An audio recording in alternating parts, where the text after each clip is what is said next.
जय श्री कृष्णा। जय जाहिरवीर बाबा की जय। भादव मास में गोगा जी इतिहास का 16वां दिन हम सब मिलके सुनेंगे। जय गुरु गोरखनाथ जी महाराज की जय। महारानी मेनाकिनी तो हनुमान जी द्वारा पहले सचेत थी। अब उसकी समझ में आ गया कि ये मृदंग बजाने वाली स्त्री गुरु गोरखनाथ के अतिरिक्त कोई दूसरी स्त्री नहीं है। उसने गोरख को वहां से हटाकर दूसरी स्त्री से मृदंग बजवाया, पर उसकी धुनी वैसी न बज पाई। ये परीक्षा कई वादिकाओं द्वारा ली गई, पर सभी असफल साबित हुई। उसने अंत में फिर नारी वेशधारी गोरखनाथ को आदेश किया कि जिसमें फिर वैसी धुनी निकलने लगी। चेत मच्छंदर गोरख आया। वह अच्छी तरह समझ गई कि नारी वेशधारी गोरखनाथ ही है। उसने कालिंगा सुंदरी को विदा किया और मृदंग वादिका को वहां बैठे रहने का किया। कलिंगा सुंदरी ने भयभीत होकर कहा, महारानी जी इसे मत रोकिए, इसके बिना तुम्हारा सारा कार्य ठप पड़ जाएगा। इसके अलावा इतना बढ़िया मृदंग बजाने वाली हमें मिलना कठिन है। मेनाकिनी महारानी बोली, ये नारी नहीं, ये पुरुष है। हमारे त्रिय राज्य में पुरुष प्रवेश वर्जित है, इसलिए राज्य के नियमों के अनुसार तुम्हें बजाय पुरस्कार के भारी दंड मिलना चाहिए। हमने तुम्हें सकुशल छोड़ दिया, ये छंद वैसी यहाँ से नहीं जा पाएगा। महारानी मेनाकिनी की बात सुनकर कालिंगा सुंदरी अपने जान को कुशल बना अपने सखियों को लेकर चल दी, परंतु उसे गोरखनाथ के पकड़े जाने का बड़ा दुख था। कारण इतना सस्ता आदमी जो सिर्फ 2 रोटियां ही दिन भर में खाकर हर फल मोला की तरह हर काम प्रवीणता के साथ करता था। ऐसा विचार कर उसे अपने सीने पर पत्थर रखकर मन को काबू में करना पड़ा। जान बंची लाखों पाए, लौट के बुद्धू घर पर आए। ऐसा कह परमात्मा को लाख लाख धन्यवाद दिया।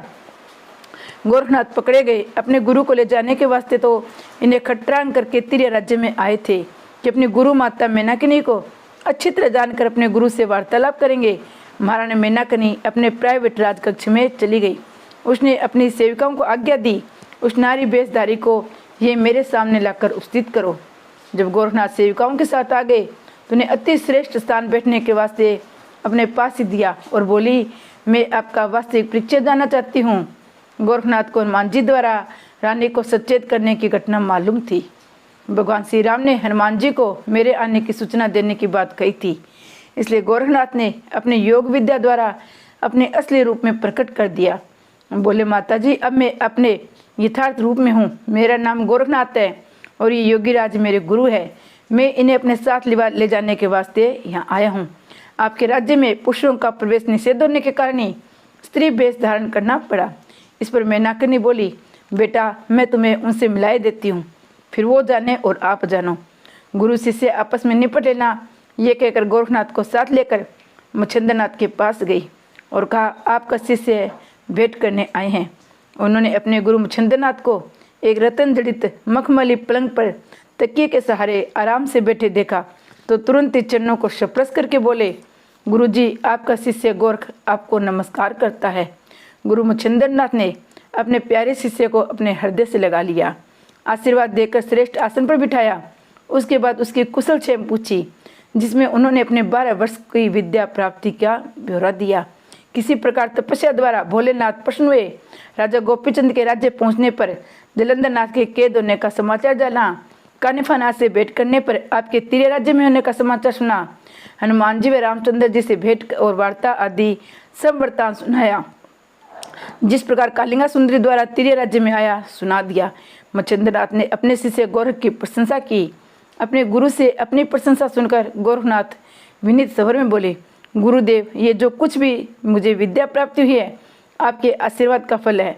आपने मुझे इस योग्य बनाया है कि कहीं भी मुझे असफलता का मुँह नहीं देखना पड़े। भक्तों, मच्छंद्रनाथ चुपचाप अपने चेले की बात सुनते रहे। गुरु की चुप्पी साधे देखकर गोरखनाथ बोले, गुरुजी आप तो खुद ऊर्ध्वता सिद्ध योगी हो। आपको स्त्रीय राज्य की सुंदरी रानी के भोग विलास में लिप्त देखकर हमारे नाथ पंथ की मर्यादा भंग होने के कारण विश्व में अनेक तरह की चर्चाएं होती है। हमारे पंथ को कलंक लग गया है। गोरखनाथ की बात सुनकर गुरु मच्छंद्रनाथ कुछ लज्जा से दर्शाते हुए बोले, बेटा गोरखनाथ तुम्हारा कहना मिथ्या है नहीं है, परंतु मैं व्यवस्था बस यहाँ ठहरा हूँ। गोरखनाथ बोले, गुरुदेव वह कौन सी व्यवस्था है बताने की कृपा करे। मच्छंद्रनाथ बोले, गोरख मैं तुम्हें बद्रीनाथ जाने का आदेश देकर स्वयं भी तीर्थ यात्रा के वास्ते चल पड़ा था। सेतुबंध रामेश्वर में हनुमान जी से भेंट हुई। उन्होंने मुझे यहाँ आने के लिए विवश किया। उन्हीं की आज्ञा अनुसार मुझे यहाँ रहते 12 वर्ष समाप्त हो गए।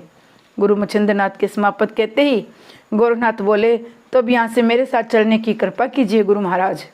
हनुमान जी की आज्ञा का पालन और आपके दिए वचनों का पालन भली प्रकार पूरा हो चुका है। आपकी प्रतिज्ञा भंग होने का भय उपस्थित नहीं हो सकता। मच्छिंद्रनाथ बोले, तब मुझे कब इनकार है बेटा? तुम अपनी माता मेनाकनी को राजी करने का प्रयत्न करो। उनके राजी होते ही मुझे तुम्हारे संग चलने में तनिक भी बांधा नहीं है। गोरखनाथ सोचने लगे, गुरु महाराज स्त्रीय राज्य से निकलना तो चाहते हैं, मगर उन्होंने रानी को राजी करने का भार मेरे कंधों पर ही डाल दिया है। उधर रानी मेनका सोचने लगी, गोरखनाथ अपने गुरु को ले जाने में सफलता प्राप्त कर सकता है, क्यों न इसे भी सुंदर स्त्रियों के जाल में फंसा दूं। अगर ये तिरिया जाल में फंस गया तो अपने गुरु को अपने साथ ले जाने की इसकी बीमारी जड़ से कट जाएगी। इस प्रकार अपने मन में विचार कर अपने सहेलियों में जो सर्वांग सुंदरियां थी, गोरखनाथ को अपने काबू में करने का आदेश दे दिया। रानी मेनका ने की आज्ञा पा कुछ सर्वश्रेष्ठ सुंदरियां गोरखनाथ के समीप पहुंची। हाव भाव दिखाकर उनकी सेवा में तत्पर रहना चाह। गोरख अपने आप को समीप आया देखकर बोले, मैं स्त्रियों से अपना कार्य नहीं करवाता। परंतु ढीठ सुंदरियां बोली, यहाँ स्त्रियों की सेवा पुरुष है ही नहीं, तो सेवा कौन करेगा? गोरखनाथ बोले, मुझे अपने कार्यकलापों के लिए किसी की जरूरत नहीं है, मैं अपना काम आप ही कर लेता हूँ।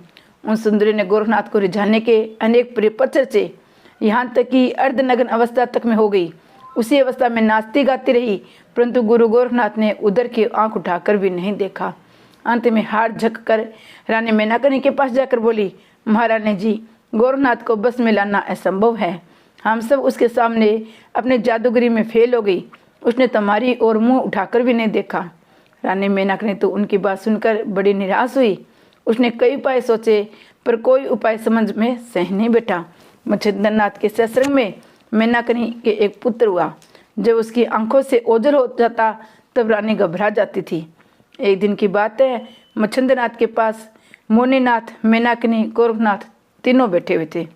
तभी गुरु मच्छिंद्रनाथ बोले, बस मोनीनाथ ने कई दिन से स्नान नहीं किया, क्योंकि ये जाड़े से बुखार आने के कारण बीमार था। अब ठीक हो जाने पर स्नान कराना जरूरी है।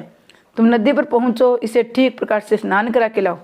गोरखनाथ समझ गए कि मेनका रानी को मेरे द्वारा चमत्कार दिखलाना चाहते हैं। जो चमत्कार कार्य होगा उसका श्रेय ही मुझे मिलेगा। अपने मन में ऐसा विचार कर मोनीनाथ को नदी के तट पर ले गए। उन्होंने मोनीनाथ की टांग पकड़कर उठाया तो वह रोने लगा।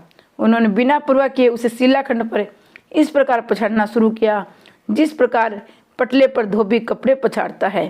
परंतु वस्त्रों वाली क्रिया मनुष्य के लिए तो प्राण घातनी है, जिसके कारण 3-4 बार पटकिया में मोनीनाथ के प्राण पखेरु उड़ गए। फिर मरे हुए की त्वचा को रगड़ रगड़ कर धोना शुरू किया, जिससे जो गंदगी उसके भीतर बाकी थी वह भी भले प्रकार साफ हो गई। तब उसे राजमहल में ले जाकर रानी मेनका के सामने ही सूखने के लिए छत पर डाल दिया। जब गुरु मच्छिंद्रनाथ को मोनीनाथ दिखाई नहीं पड़ा तब वह बोले, बेटा गोरख, मोनी कहाँ रह गया? गोरख बोले, आपने तो उसे ठीक प्रकार से स्नान कराने को कहा था, इसलिए मैंने उसे ठीक प्रकार से स्नान करा कर उसके शरीर की खाल को धूप में सूखने को डाल दी है। मच्छिंद्रनाथ का ध्यान लगाकर ज्ञात हुआ मोनीनाथ तो मर चुका है। मेनका ने भी गोरखनाथ का उत्तर सुनकर चौकी गुरु मच्छिंद्रनाथ को लेकर छत पर जा पहुंची। जो गोरखनाथ ने कहा था वही नजारा अपनी आंखों से देखा कि मोनी मर गया है, छत पर उसकी खाल सूख रही है। अपने बेटे की दुर्दशा देख मेनका रोते रोते बेहोश हो गई।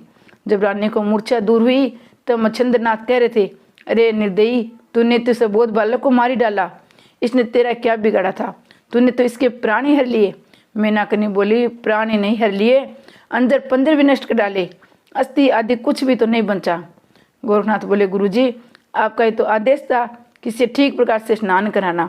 आपके आदेशानुसार काम करने में मेरी क्या खता है? मच्छिंद्रनाथ क्रोध प्रदर्शित करते हुए बोले, अरे मूर्ख, स्नान का अर्थ मार डालकर ना कौन सी पोथी में लिखा है?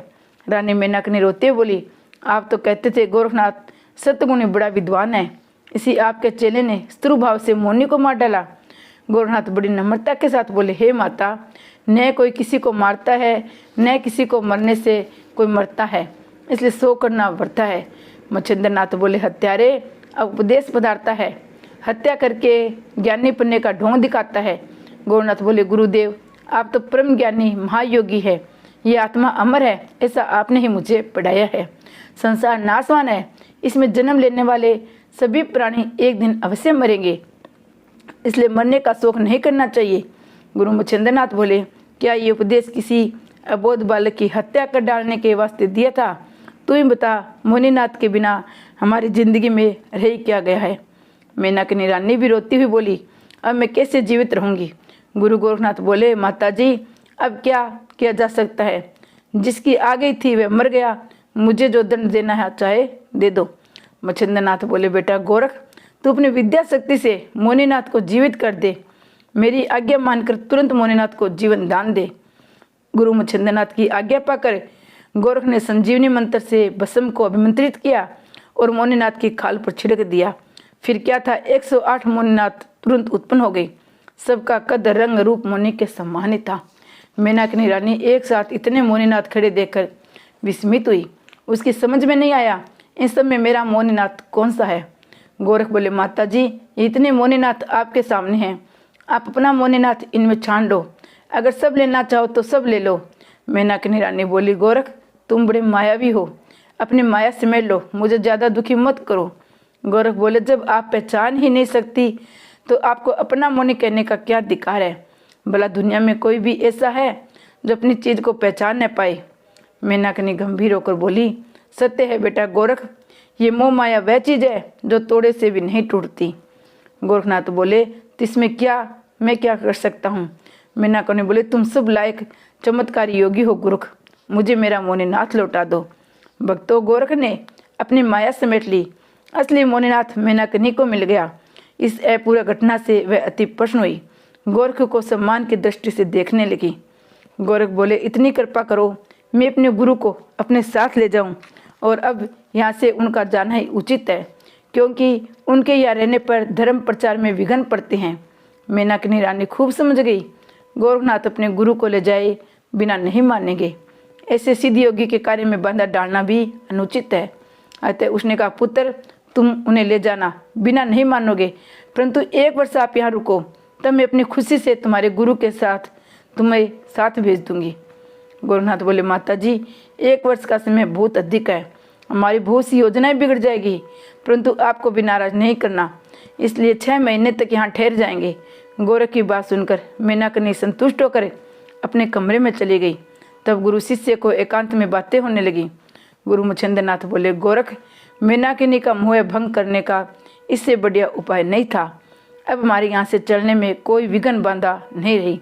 गोरखनाथ बोले, गुरुदेव अपने मुनिनाथ को मेरे साथ घाट पर क्यों भेजा था, फिर उसके मर जाने पर इतना शोक क्यों किया? गुरु मच्छिंद्रनाथ जी बोले, तुमने जो कुछ किया मेरी इच्छा अनुसार किया, इसलिए प्रशंसा के पात्र हो। भक्तों, सुख चैन हो तो 6 महीने की अवधि बीतते क्या देर लगती है। ज्यों ज्यों विदाई के दिन घटते जाते थे, त्यों तो मेनकानी रानी की उदासी बढ़ती जाती थी।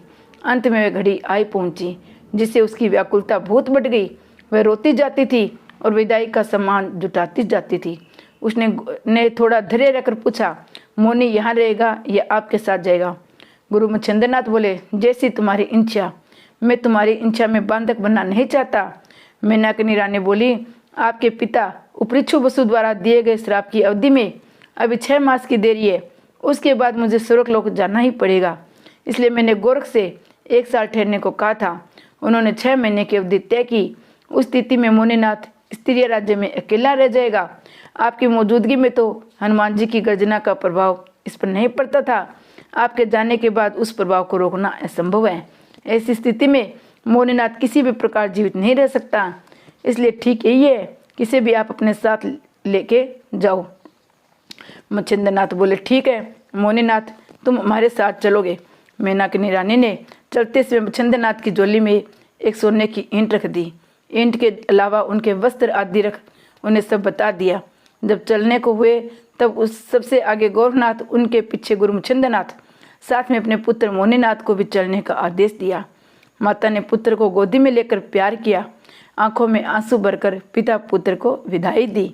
जब तीनों नाथ साधु रूप में भवन से निकले तब रानी मेनकानी सहित उसकी सब सहेलियों के अतिरिक्त सब प्रजा की सुंदरियों ने उन्हें भरे नैनों से विदाई दी। जब तक तीनों संत नजरों से ओझल न हो गए, उन्हें देखती रही। ओझल होने पर आंसू पूंछ पूंछ कर अपने घरों में आई। रानी मेनकानी के रात दिन रो रो कर ही बीतते थे।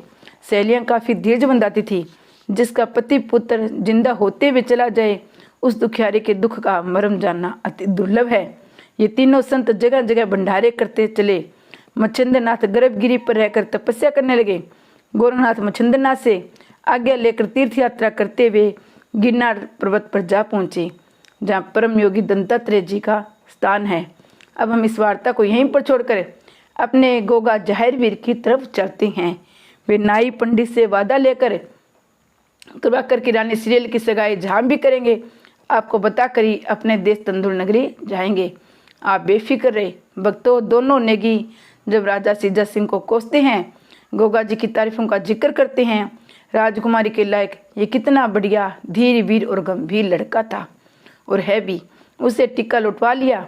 अब राजा सीजा को ऐसे राजकुमार इनका जवाई बनना चाहिए था, जिससे सीजा राजा तो जन्म भर बेचैन रहे, जीवन भर नाई पुरोहित की अपमान की बात याद कर करके पश्चाताप किया करेंगे।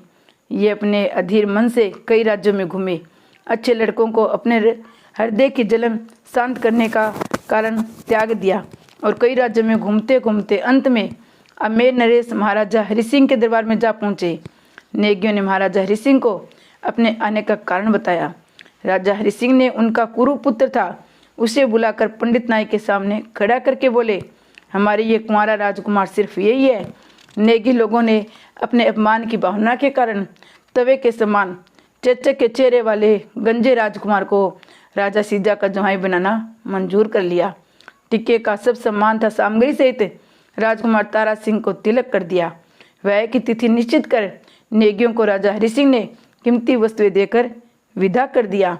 आमेर से प्रस्थान कर नेगी जन मंदिर मंजिल दर मंजिल तय कर समुद्र तट पर आ पहुंचे।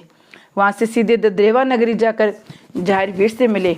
हमने आमेर नरेश हरि सिंह के राजकुमार तारा सिंह का टिक्का चढ़ाया है। वह की तारीख आपके बताए अनुसार फागन बदी नौमी ही तय कर दी है। अब आप राजकुमारी सीरियल का ख्याल करके ठीक समय पर तंदूर नगरी में पहुंचकर जैसे बने अपना ब्याह करो। राजकुमारी सीरियल का ब्याह कुरूप तारा सिंह से नहीं होने देंगे। आशा है आप वीरोचित उपाय से राजकुमारी सीरियल से ब्याह करेंगे। झाय ने अपने गले से मणियों की एक माला उतार कर पुरोहित जी को दे दी। ये आप राजकुमारी सीरियल को देना और उनसे कह देना, जब भी तुम पर कोई संकट आवे, उस विपत्ति में समय माला जब सामने जोत प्रज्वलित कर पूजन कर माला से जो भी मांगोगी, वे माला तुरंत ही तुम्हारी इच्छा पूर्ण करेगी। दोनों नेगियों को खूब पूजा भेंट पूजा दे विदा किया। समुद्र तट पर पहुंचकर नाव द्वारा समुद्र पार करवा दिया। जय गोगा जी महाराज की जय।